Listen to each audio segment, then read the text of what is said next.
নমস্কাৰ বন্ধুসকল, প্ৰথমতে আপোনালোকক ইংৰাজী নৱবৰ্ষৰ শুভেচ্ছা জ্ঞাপন কৰিলোঁ। আমাৰ ইয়াত যিটো ছাদ আছে এইটো 1500 স্কুৱেৰ ফুট। বহুতে মোক এটাই প্ৰশ্ন কৰে, ফাউণ্ডেশ্যন কৰি ছাদখন মাৰিলে আমাৰ কিমান টকা খৰচা আহিব বা ৰুম বনালে কিমান টকা খৰচা আহিব। আপোনালোকে যদি এইটো ভিডিঅ' স্কিপ নকৰাকৈ চায় তেতিয়াহ'লে বহুতখিনি আইডিয়া পাব।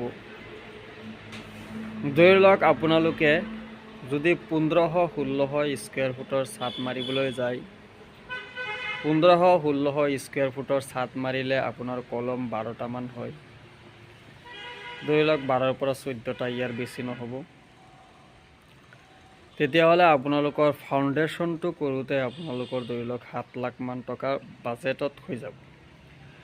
7 লাখ টকা গ'লে আকৌ খুঁটা আপোনাৰ ফাউণ্ডেশ্যন কৰি আপোনালোকে খুঁটা ঢালাই দিব পাৰিব, 10 ফুট হাইটকৈ খুঁটা ঢালাই দিব পাৰিব। তেতিয়াহ'লে আপোনালোকে 7 লাখ টকাত কমপ্লিট হ'ব। আকৌ আপোনালোকে ছাটাৰিং কৰি ছাদখন মাৰিলে আপোনালোকৰ 5 লাখত হৈ যাব। তাৰমানে মোৰ কোৱা কথাটো হ'ল, যদি আপোনালোকে ফাউণ্ডেশ্যন কৰি এখন ছাদ মাৰে তেতিয়াহ'লে আপোনালোকৰ 12 লাখ টকামানত আপোনালোকৰ হৈ যাব। আৰু যদি আপোনালোকে বাজেটটো অলপ বেছি কৰিব বিচাৰে, বেছি বাজেটতো কৰিব পাৰে। আৰু যদি আপোনালোকে কম বাজেটত কৰিব বিচাৰে, কম বাজেটতো কৰিব পাৰে। যদি আপোনালোকে 1500-1600 স্কুৱেৰ ফুট যদি আপোনালোকে পাৰ্টিশ্যন ৱাল গাঁঠে, তেতিয়াহ'লে আপোনালোকৰ ধৰি লওক 7000 মান ইটা লাগিব।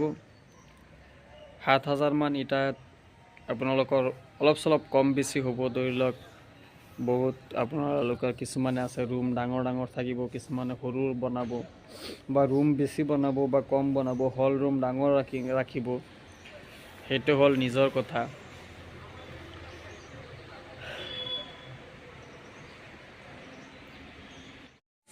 এইটো ড্ৰয়িং ৰুম।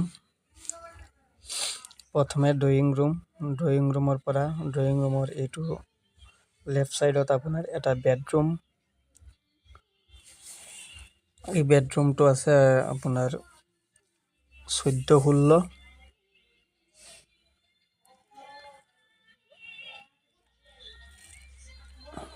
আকৌ এইটো আছে আৰু এটা বেডৰুম হ'ব, ইয়াত মাজত এটা পাৰ্টিশ্যন হ'ব। এইটো আৰু এটা বেডৰুম। এইটো বেডৰুমটো আছে 12-16।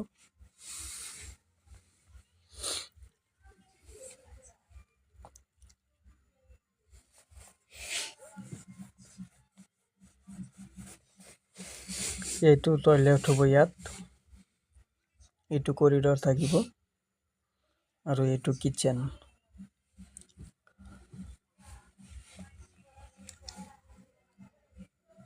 আৰু ইয়াৰ আপোনাৰ চিৰি আৰু বাৰাণ্ডা ফ্ৰণ্টত হ'ব।